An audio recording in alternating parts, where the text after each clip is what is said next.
கருட சேவை. வணக்கம் யூஎஸ். கருட சேவை மிக முக்கியமானது, கேட்டிங்களா? இந்த மாதிரி சேவை சாதிச்சுட்டு வந்த கருடனை நீங்கள் சுற்றி வந்து வணங்கினால் நீங்கள் வேண்டுனது கிடைக்கும். கருடன் என்ன தோளில் பெருமாளை சமுக்கார் பாருங்க. அதனால நம்ம என்ன வேண்டுதமோ அதை தருவார்.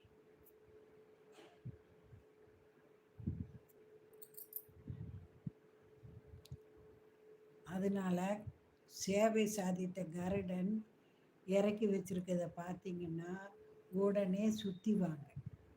நீங்கள் எத்தனை பிரகாரம்னாலும் சுற்றலாம். 108, 54, 28, 48 இன்னும் சுற்றி வரலாம். சுற்றி வந்தால் தடைப்பட்ட காரியங்கள் தானே நடக்கும்.